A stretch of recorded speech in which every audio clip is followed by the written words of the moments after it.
From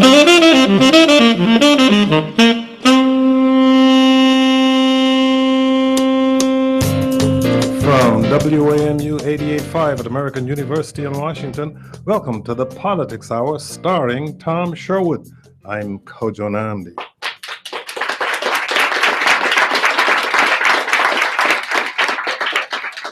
Tom Sherwood is our resident analyst between vacations and staycations. He's a reporter at NBC4 and a columnist for the current newspaper. Tom, good to see you again. It's been a while. Well, I was on vacation for a while, and you were on vacation all the time. I stayed in the city. I didn't leave the city. Well, are you over with vacation now? I have a few more weeks.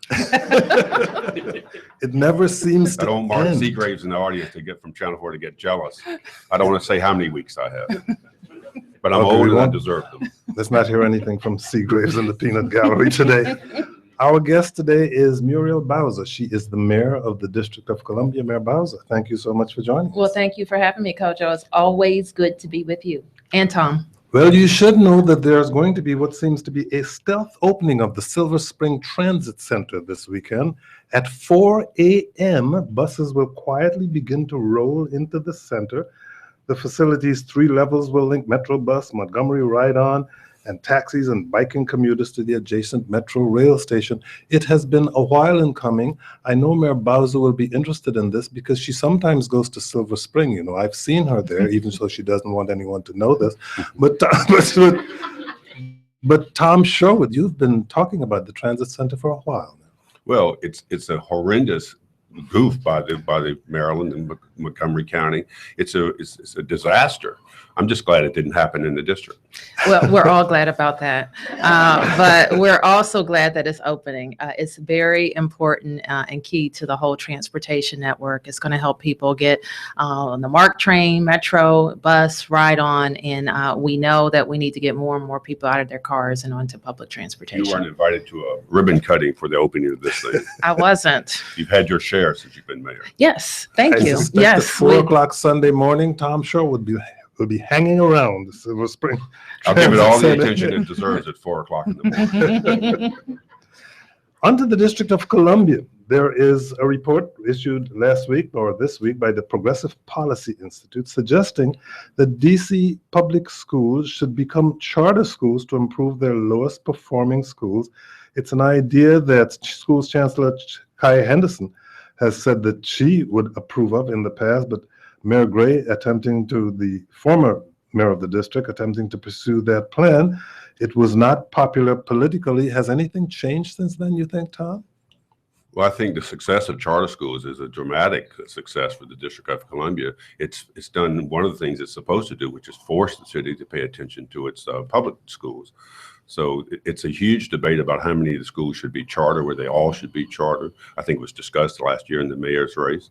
And Mayor, your big plan was to say Alice Deal for all wards, saying that you got to improve the middle schools to keep them growing. But what is your thought about as you see the charter schools still growing exponentially? Well, I think we have a lot of successes to talk about in our public schools in both sectors, in the public charter school sector and in our traditional public schools. We are known around the country for the investment that we made in robust school reforms. And I promised that we were just going to put our foot further on the gas when it came to school reforms. I've challenged our team. We have a great Chancellor of Schools, Kaya Henderson, and we were able to attract a leader in the charter community to be the Deputy Mayor for Education, Jenny Niles.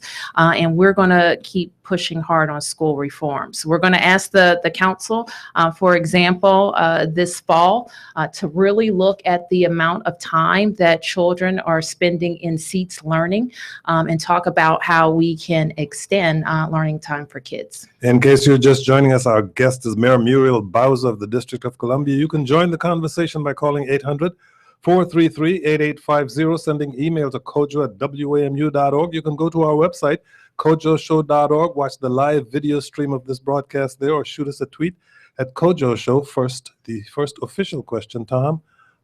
You get it. Good.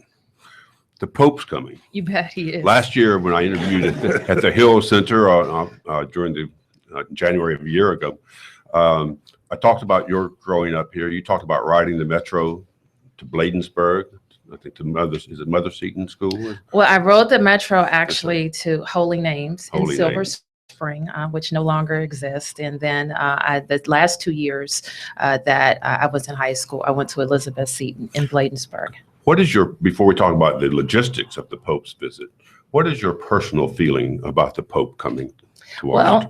Well, we are very You excited. should mention that the mayor is a Catholic. I am. I thought You I implied that, but you well didn't enough. say it. We don't work with Yes. Thank you implications. for the Born, truth chorus over raised, there. baptized, confirmed, and educated up to the 12th grade. I just left the Cardinal at Providence Hospital, and some girls from Seton who were singing there. And as a Catholic, we're delighted to welcome the Holy Father, but especially delighted to welcome this Pope, because I think this Pope is, and I think I was quoted as saying he's a breath of fresh air in so many ways for our church. He's challenging us to think about things differently, and I think that's good for all American priests and bishops. As people who are concerned about our earth, he is in very real ways challenging us to think about the climate. I opened one of the news journals, one of the business journals, and there was an advertisement from the Pope about climate change. And then I opened the newspaper the following day, a full-page ad from the Pope about climate change. So I just think that he's doing a wonderful thing to challenge all of our thinking. And as a city, he also shares something very important to me in our agenda, and that's how a prosperous city like ours can end homelessness in the district. And part of his stay here will include serving homeless DC residents. And so I hope that is a call for all of us to think about how we can contribute to ending homelessness in DC. I have a serious question about the logistics for next week, so people listening will know what to do next week, Sure. other than cower in their homes And pray. But do you get to? I know you're part of the ceremonial group that will be greeting the Pope, but do you actually get to speak to him, or your parents maybe get a chance to see him or actually speak to him? Or? And we're very hopeful about that. Certainly, I will represent all 660,000 of us in welcoming the Pope. He's going to be here for 3 days, and he is making several stops. And so I'm looking forward to the opportunity to represent all of us. Let's talk about the people on that day.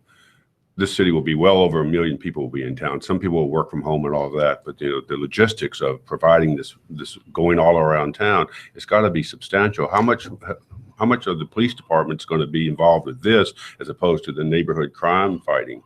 Well, this is a national special security event. And since the federal government has classified events such as this as national special security events, there have been 50. And we have been host to fully half of them, 25 of them. So this city, the folks in local government, our police, our fire, our health department, our Homeland Security Department is very well practiced in working with the Secret Service, working with FEMA to put on events that don't have as much disruption as could be. And you're recommending for people for traffic. We've talked before the show Sure. about Massachusetts Avenue, Sure. where I drive every day, twice a day. Well, It's not gonna next week. You not won't. next Yeah. But gotcha. One of the issues that has been raised, that's been media reports on Channel 4 and other stations, was whether the ambulance, the fire department, Chief Dean is prepared that the ambulance be on the street just for the normal work they have to do next week. There's going to be many more people here. What is the plan for the public safety aspects of the fire department and ambulance service? Well, the public safety plan is just like it has been for the previous 25 events. The special agent in charge, the Secret Service is in. They're the lead agency. They're the lead agency for the Pope's security, and they will meet him when he lands and be responsible for him throughout. And so we, of course, have to put a lot of resources towards traffic, and we have asked the National Guard to assist us with that. So we have more people on the streets to help with that. But anytime we put our police and fire resources, we seek all additional support, whether be it mutual or be it added service, so that we can take care of the special event, but also take care of all of us who live, work, and play here, who we can't tell them not to have an emergency. So we have to be prepared to deploy in the neighborhoods as well. And if I could, Kojo, one last I was about to sentence say, on is the Pope segment over yet? this. Your advice to the citizens of the city and the region next week? Sure. So the federal government has directed its employees to telework where possible, where they have very robust telework policies, and they don't provide direct services to people. And so we encourage them to do that. We want all Washingtonians and everybody commuting through our city to pay special attention to the closures and just avoid those areas. So the area around the Naval Observatory, throughout the Pope's stay, but also around the White House and the Capitol on the days that he visits the White House and the Capitol. Pack your patience, look at what you can bring, and also note the activities that are free and open to the public. And we really encourage everybody to go to the parade, see the parade down on Constitution Avenue and by the mall, and you will be able to get a glimpse of the Pope. I'm also very excited about hearing his address to the Congress, and where there will be jumbotrons set up on the National Mall that morning. And that will be a good place if you're like me and like to gather with other people and hear the message. You can do it down on the mall. And if you can't do any of that, you can go to the monastery in Brookland, where there's a life-size cutout cardboard of the portrait of the Pope. You can take a picture next to him and send it to your friends and relatives and tell them, I met the Pope.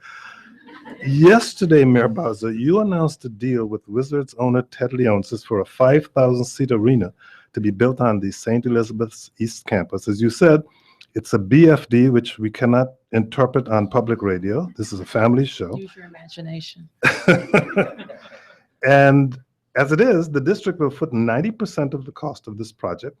Billionaire Wizards owner, 10%. How is that a good deal for DC taxpayers? Well, it's a great deal. If you've ever been to the St. Elizabeth campus, you know that much has been promised and little delivered for the people of Ward 8. And when I became mayor on January the 2nd, I took a whole assessment of everything that we inherited. And we inherited some really good things, but we also inherited some Lulus. And one thing we inherited was a lot of promises into Ward 8 and St. Elizabeth that had few concrete plans. So we knew if we were ever going to really make a difference on that campus, and especially in the 4 years that I'm privileged to be mayor, we had to get something done, and we had to get it done soon. We really worked hard to attract the Monumental Sports and the Wizards and the Mystics to that campus, because not only will it be about basketball, it will be a sports complex that can attract other events. It will be an entertainment complex that can attract the arts and cultural events as well. But it's going to be an anchor to that development, which promises more jobs and opportunity for the people of Ward 8. The owner of the team, Ted Leonsis, compared it to the development that's taking place around the Verizon Center. But I'm going to read to you one sentence from an article in the Washington Post on June 23rd by Perry Stein. Nearly half of the Chinese residents in the district's Chinatown area are fighting to stay in a neighborhood now known more for upscale restaurants, the Verizon Center, and pricey condos than as a hub of Chinese culture. The big fear is that while this will be a development that will attract a lot of people to the area, the price of housing in that area is likely to skyrocket in such a way that the people who now live there will find themselves unable to live there anymore. How will you deal with that? Well, the people who live there want the same type of investment that has happened all over the District of Columbia. When people from Ward 8 go to Chinatown, they say, why can't we have access to restaurants? When they go around Nationals Park, they say, why can't we have this type of energy in our neighborhood? But the energy comes, and often they have to go. That's what happened in Chinatown. Around St. Elizabeth is a 100-acre campus that is vacant. Okay, we have a hospital, we have other uses where we're serving homeless residents, but we have nothing for the surrounding community. And it happens that it is right across the street from a metro station. So it can be developed to be our most valuable land. And what we also have, and we hear from the people of Ward 8 all the time, they want opportunities for great quality, affordable housing. They want opportunities for home ownership.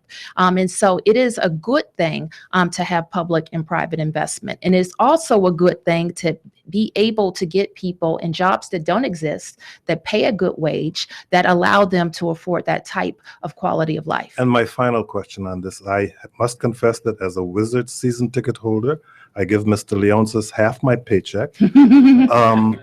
Leonsis is going to anticipate making a lot of money on this deal. Why couldn't he just pay for it himself?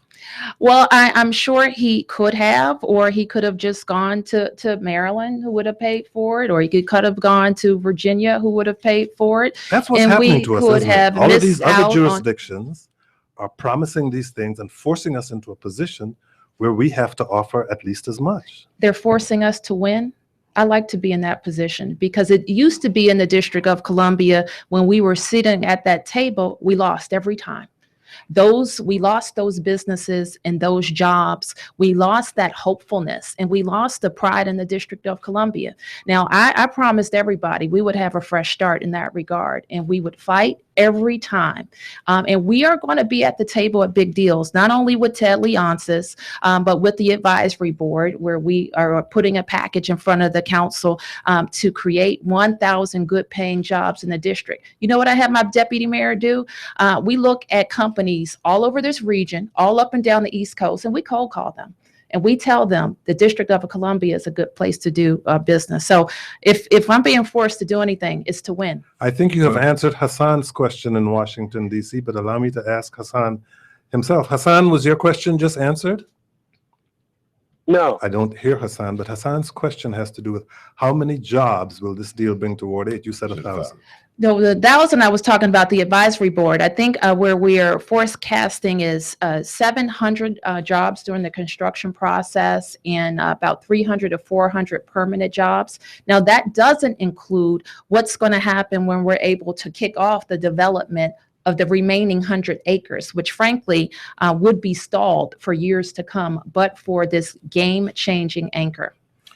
Sports has been a big part of your early administration, but I want to ask what people ask me, and I will say to you, most of them were white people, but they asked this question. They talked about the fear of crime. We've had a horrific summer of violence, much of it east of the Anacostia River. And what do you say to people, regardless of their race, who are concerned that the neighborhoods have high crime rates? How are they going to make that a safe place for people to go? Jack Evans, a council member from Ward 2, said, well, you know, people were afraid to go downtown, and the Verizon Center was built, and that spurred economic development. Same was true over by the convention center, less so around the baseball stadium. But what do you say to people who like the idea of this facility but are worried about the neighborhood? Well, what I say, anytime we experience spikes in crime, we're very serious about getting ahead of it. We are working hand in hand with our police department. I think the chief of police is bringing a lot of energy and getting in front of and focusing on the areas where we have a concentrated problem, and we need concentrated solutions. We're also focused on not just the police issues, but the human services issues that can help our city be safer. So I'm introducing a whole agenda of initiatives called Safer Stronger, where we focus on putting more police on the streets where we need them, with overtime and other ways. We're also focused on investing in our crime lab so that the police can solve cases sooner and bring closure to families and victims of crime. But we're also moving for more jobs programs. So we have we're moving a $23 million package of investments and $7 million worth of jobs. So we're going to expand our 20 to 24-year program year round, so that we can identify real at-risk folks who, but for the government's intervention, would not have an opportunity for a good paying job, and would choose, who may choose to be involved in unproductive activity. And so that's a very important part of our program. I started as mayor a program called LEAP, which also identifies harder to employ Washingtonians, people who have a lot of barriers to employment. And we are putting them in a preparatory program for vacancies that exist in DC government. And I'm going to expand that with our Safer Stronger package to the Department of Public Works and the Department of Parks and Recreation. That's DC Mayor Muriel Bowser. She is our guest this hour Our resident analyst is Tom Sherwood. He's a reporter at NBC4 and a columnist for the current newspapers. You can call us at 800-433-8850 with your comments and questions. Here now is Ken in Washington, D.C. Ken, you're on the air. Go ahead, please. Good morning. Yesterday, I was out in front of the Wilson building. There was over 200 people speaking out against any backroom approval of the Pepco-Exelon merger. As you know, the merger was rejected by the Public Service Commission, not in the public interest. Just trying to understand if there's any updates on what it is that your administration is going to do, either support the people or make a deal. Ken, thank you for your call. The Public Service Commission unanimously rejected that merger. However, you should know that Maryland, Delaware, and New Jersey already approved the deal. DC is the last hurdle. There's talk of a settlement between your office and Exelon. Have you been having discussions with Exelon? Well, my whole focus throughout this process has been on reliability, sustainability, and affordability. And that's why the Public Service Commission exists, to make sure that ratepayers and the people of the District of Columbia can count on the utility provider to be reliable, to focus on how we're using our resources best, and that we can have affordable access to electricity.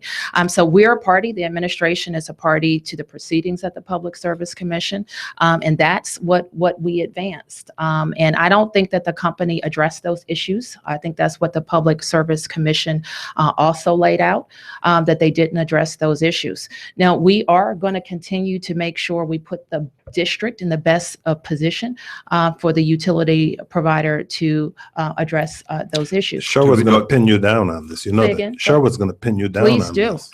To be clear, the Exelon and Pepco have until September 28th to file an appeal of the decision. Sources say that your administration is trying to see what you guys can propose to these companies to make the deal more consumer friendly so that you in fact can support it. Is your intent that you want to support this merger deal or that you don't want to support it? I think that, and I've said throughout, that there is a substantial hurdle for a company to show its benefits of merging with Pepco. That's not to say that I think that Pepco has been a perfect utility. And I think most Washingtonians agree with that. And that's not to say that we should not look to the future to see what it means to have Pepco as our utility provider for decades or years to come. But I do think to have, and the Public Service Commission was correct, there is a substantial hurdle to get over. Now, Kojo mentioned that the many states that have already approved this came up with settlements that they thought addressed those hurdles. We're not them. And it's always been my position that they have to have in front of us something specific to the District of Columbia that addresses my concerns. So as you sit here today, then you have not seen a proposal that addresses your concerns. And well, the proposal that we never reached terms before they went to the Public Service Commission. Mary Che, the council member from Ward 3, yes, at the protest yesterday, said that Pepco lobbyists and Exelon lobbyists were, quote, slithering around the Wilson building, trying to get a backroom deal. And that's what the caller, I think, was calling about, whether or not this is going to be flipped on its head. I've told that Betty Ann Kane, the chairman of the Public Service Commission, still doesn't feel that this can be fixed, that there's too many problems. But are lobbyists slithering around? Now, we should say Beverly Perry, who works for the mayor as a special assistant, I think, is former head of Pepco, but has recused herself in all of this. Speaking on behalf of the lobbyists, I'd like you to know we object to the word slither. Well, they call Mary Che. Would you like her cell phone number? Yeah, she feels pretty strongly about a lot of issues related to the Public Service Commission. She has some choice words, I think, one time for the chairman of the Public Service Commission, which I also thought were out of line. All right. Are we done with Pepco Exelon? So it would appear. Well, what happens is just people know once it files an appeal and tries to change its proposal, the Public Service Commission has another 30 days. And then once it votes, if it votes it down again, the companies could go to court. They could. So the mayor the council, first of all, has no role. So they don't approve or they don't vote on anything.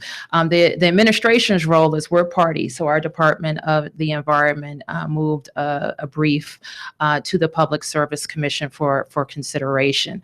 But ultimately, whether, I think that they come to terms or not, the Public Service Commission has to approve or disapprove the merger, and then it would follow the legal course beyond that. This is the politics hour. Former Mayor Tony Williams stood up in front of the business community groups, nonprofits this week to support the merger. Has he tried to lobby you directly, personally?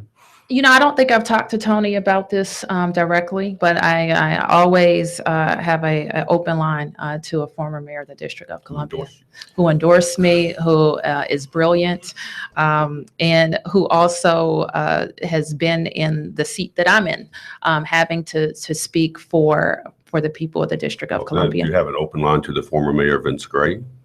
Yes, he can call me. Absolutely. That doesn't mean you have to, guys. A member of our audience here would like to know, is the mayor's office doing anything to attract the TV film industry to Washington, D.C., like Baltimore getting Game of Thrones? Well, yes, actually. One of the things that I did is I have recreated our Office of Motion Pictures, and I've combined it with our Office of Cable Television, and also expanded their scope so they're focused on all manner of entertainment. We have a lot to offer in this city in terms of just our picturesque views of the Capitol and the White House and the National Mall and the rivers. We also have really talented people who live here, and we have ability to create industry around the production of all of these venues. So we have just thought of how we're going to go after entertainment, including television and film, including our new director has focused on actually implementing the film tax credits. People will have different views about how they work, but we want to go at this with new vigor. Well, if we keep putting up so many barriers and security barriers in town, there won't be anything to shoot. Well, you're talking to the choir when you say that. As a person who's grown up in this town, sometimes it makes my heart sick to see how we have barricaded a lot of our national gems. Capitol Hill Police wouldn't let children slide on Capitol Hill, and they decided to do it anyway. Even as they allow lobbyists to slither in the... Can we, you have a... Well, I wanted to go to Michael in Arlington, Virginia first. Michael, you're on the air. Go ahead, please. Hey, Cody. Thanks for taking my call. I wanted to ask the mayor about what her ideal plans would be for redevelopment of the area of RFK Stadium, and more specifically, if she was trying to attract the Redskins back to D.C. with a new stadium deal. Well, it's no secret, and because I've said it for years and years, and even now when people ask me, I say that I think that the ideal location for a football stadium, would be at RFK. Now, I do not think that and nobody should think that I would support a stadium being constructed there with a sea of parking around it. We have many acres of very attractive real estate there. And I would challenge any development that included a football stadium to be a great mixed use urban development that included community amenities and included other types of development that neighbors want. Because when you were growing up, there used to be a football stadium. There was a football stadium. It's still there, but in 2019, there's no football. It's going to, not only is it no football, but it's on its way to being vacant. And the last thing that you want as mayor is to have all that sea of parking and concrete and a vacant football stadium. And so what I am poised to do is that no matter what happens, we're going to have a plan for that parcel starting in 2019 so that we don't have forever and ever and ever a vacant football stadium. I should say, that there is football being played by DC United. That's right. Yes. for now. There's 190 acres at that site. Yes, it's and huge. it's designated for sports or similar kinds of activities. Currently. We've had this Yes. conversation and no one has said the name of the team. The Skins? Oh, the Skins. All right, potato skins. The Burgundy and Gold? What is this that you've expressed your interest in having the team build its own stadium, but within the kind of development you just described? But what is the status? The team says they don't want to change the name. As soon as Dan Snyder said, "I will never, never, never, never change the name," that's when I first thought he might, because he just sounded panicky over it. But what is the status of any discussion you're having that you can tell us? And is the name a deal killer? Well, this is my point of view. I'm going to control the things that I can control. And my responsibility to the residents of the District of Columbia is that we not have a vacant football stadium there in 2019 with no plan. So my approach to this is to, in 2019, be able to move a plan that's going to be best for our city. And people who are interested in having a say in this, the DC Events, which is the organization that controls the athletic lands in town, is having a meeting on September 30th at the Washington Convention Center where people can share their views. There was a meeting last night, and 150 people, and virtually to a person, they said they don't really want a big football operation there. They want things that other people want. They want parkland, they want retail development, housing, all those things.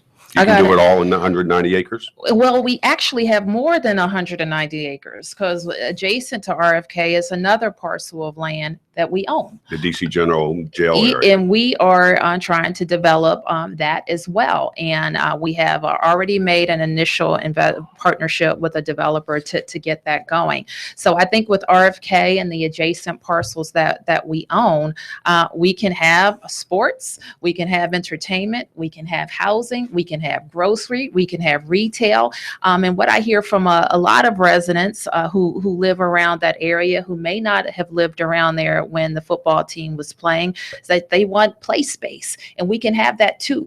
But we won't have one single use for all of that space. Our guest is Muriel Bowser, Mayor of the District of Columbia. You can call us at 800-433-8850. Go to our website, kojoshow.org. Join the conversation. Watch the live video stream. Tom Sherwood is our resident analyst. He's a reporter at NBC4 and a columnist for the Current newspaper. Let's wrap up the sports segment, talk about the soccer stadium in Southwest Washington. Yes. A lot of the deal has been done, but as I understand it, there's a September 30th deadline for the city to acquire from the Acreage Development Corporation 2 of the key acres that are needed. Is there any progress? Is that going to be are you going to reach an agreement, or do you have to do eminent domain? I don't think we're going to reach an agreement, although we have a very competitive offer on the table to Acreage, and they can accept it. And we would like them to. But as you know, we have the authorization from the council to pursue eminent domain, where a court in short order would decide the price for the parcel, and we'll pay that price. We will get a quick title upon filing eminent domain. And so it will not delay the construction of the soccer stadium if you have to go to court. Always planned for this possibility. Got an email from George, who writes, a very large number of certified business enterprises are being impacted by the large number of waivers that are being requested by contracting officers at the Office of Contracting and Procurement. The reason given most often is that these local companies do not have the capacity or capability to perform the work relating to these contracts. The basis for that reason is unsubstantiated. Please ask Mayor Bowser if she's willing to impose a penalty or terminate the employment for those department heads and/or contracting officers who repeatedly fail to comply with the law. Also, if she's willing to have an ombudsman in the Office of Contracting and Procurement to review these waivers in a timely manner so that the time needed to challenge the justification of waiver does not expire. Well, I think there's a reason to be concerned that the district isn't doing enough business with our small and local businesses. I also think it's a reason to be concerned that the process hasn't always been transparent. And we have spent the last 8 months really trying to make some changes there so that we have more transparency. So I am bullish about this government working with small and local businesses. Small and local businesses hire hire DC residents, put folks to work, and circulate dollars through the economy. What So- they are concerned about is enforcement of these regulations. When these things do not happen, it seems that nobody's punished for it, and so it happens in administration after administration.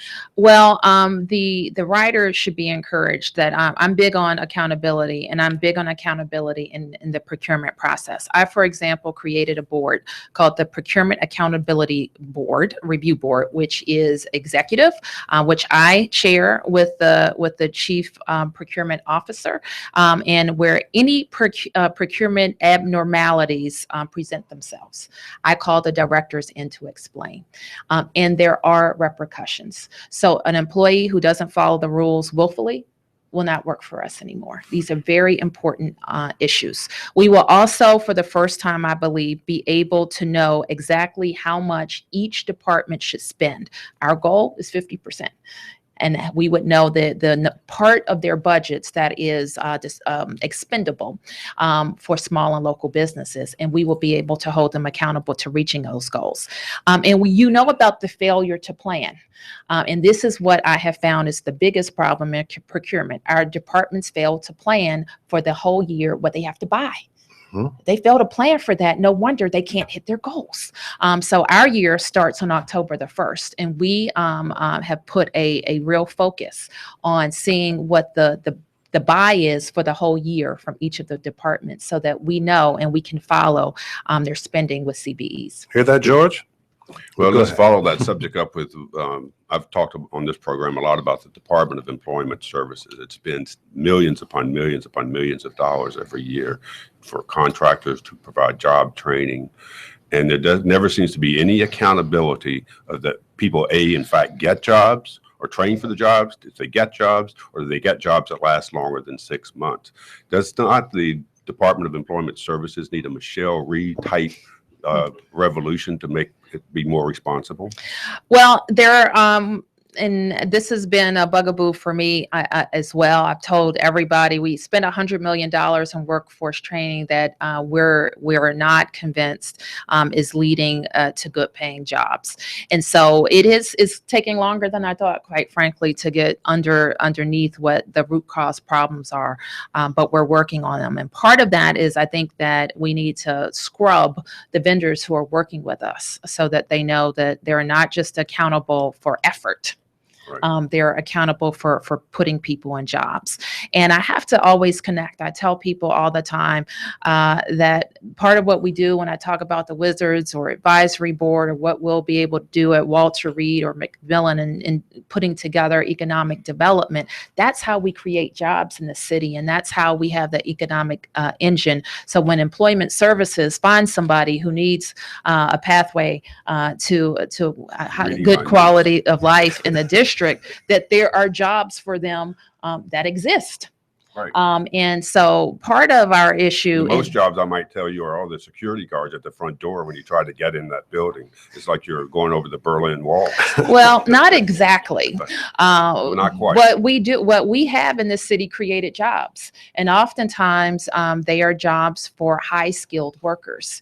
And we need to make sure that we're focused in our economy about how we're building more hospitality jobs, health jobs, jobs that are universities, jobs along all the whole skill spectrum, while we're working on building skills for DC residents. So yes, employment services has its part of the puzzle, but we all have to focus on making sure that we're keeping the economic engine in the city going. So we're creating jobs, not just for high skilled workers, but for all workers. A member of our studio audience who identifies himself as Jim in Ward 2 asks, any progress on increasing DC tuition assistance grants?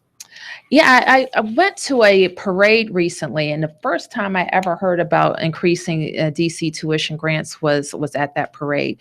I am a huge supporter, and I think it's done wonders for our entire system that we have access to these federal dollars that allow our students to pay in-state tuition. The difference between in-state tuition with grants up to $10,000, and I think that's a wonderful thing. I also think it's important, though, to realize that that funding comes from the federal government. And every time I go up on the Hill, I'm trying to shore up the program. trying to say, the Congress, the president proposed $40 million the last 2 years. The Congress cut it back to $30 million. What And kind of parade is there where people discuss tuition assistance grants? I Pretty have never boring been to one of those parades. I have. Here You were is- there, Tom. That's true. Here's Sure. Eric, who is on Capitol Hill in Washington. Eric, you're on the air. Go ahead, please. Hi, Coach. Thanks for taking my call, and thank you, Mayor Bowser. Thank you.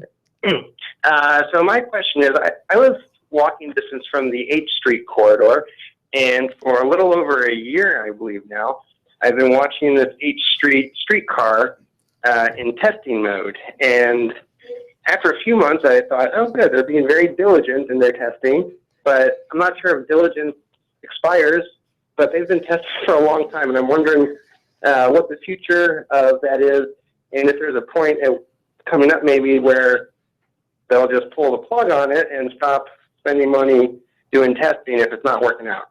Thank you. We will get the streetcar running on H Street. Do you have any idea when? Yes. Would you care to share that with us? No. Soon. You have a date in mind? Will you ride it in your first term? I will ride it in the first year. In that case, Can we ask another riding question out of this? Yes. Metro. Yes. You've appointed people to the Metro Board. Yes. You've agreed with Governor McAuliffe of Virginia, Larry Hogan of Maryland. Or they with me. Or they with you. You've been, I don't mean to put you last, very aggressive, saying Metro needs some kind of blow. Are you going to Yep. have a general manager who's going to try to right the Metro ship by the end of the year? That's what McAuliffe has said. He would like to see that person in place by the end of this year. I think I would like to see that person in place just as soon as possible. It has been important to me, however, that the board seek a broad range of expertise when it comes to being the general manager at Metro. I specifically was interested in making sure that they considered somebody with significant financial turnaround experience. They opened up the process to include people with that kind of experience. So I'm hopeful that they will get somebody on board. We don't soon. need a trained conductor. We need somebody who knows how the trains work and how the finances work. Well, I think you need a leadership team that has all of those skills, but certainly getting a hold of that bureaucracy is just as important as having somebody in leadership who knows operations, but also knows construction. A big part of the Metro has a huge capital spend to make over the coming years, and getting that right is very important. $16 billion. Yes. earlier this week, you asked the DC Council for a supplemental budget of $23 million. The budget includes $5.4 million to outfit 2,800 officers with body cameras, but there's still a great deal of debate over public access to that footage. Last week, you submitted proposed legislation for exemptions to what the public can request. This was apparently a shift from a proposal you made last month. What would be the circumstances under which police officials could withhold footage from a Freedom of Information Act request? So my position has always been this, Kojo, that we want accountability. So we want to know as the public what our officers are doing. And guess what? Our officers want the same thing.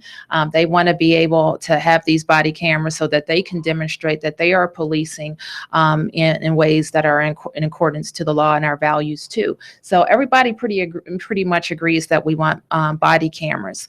But it's also true that when people call the police into their home, they are pretty much could be experiencing the worst day of their life. They could have a fight. They could have the mother and the father or whomever visiting could have a fight. They could, you name it. When police are called to very stressful scenes. And I personally don't want any Washingtonian to be scared to call the police because they're going to see that interaction on the evening news. But the proposal you submitted now is not just about indoors. It's also about when members of the public view footage of their own interactions with the police, if they file a complaint, if an officer files charges against an individual over their actions. Why those?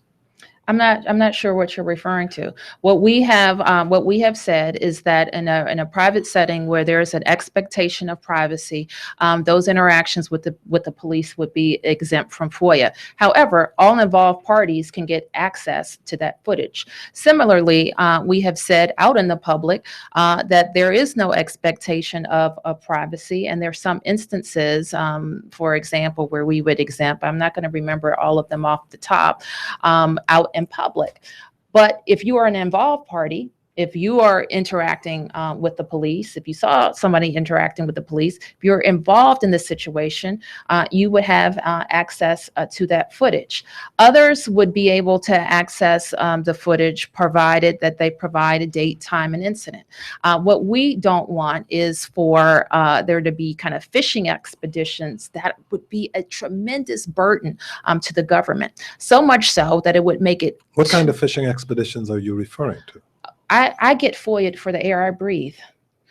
I'm seriously.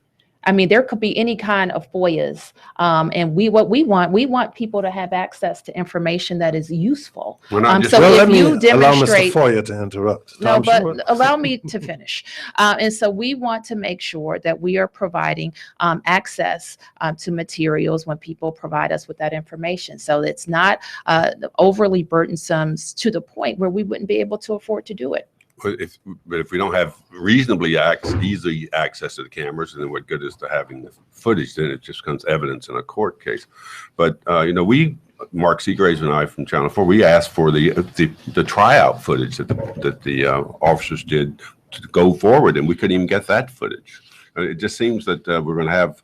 I understand if you burst in someone's home. What did you request it for just a day, or And the chief did her for first 6 a months. month, or for the But year? we wanted to see it. We weren't sure how many. What did you were. want to see? We want to see the video. Okay, So that's my point.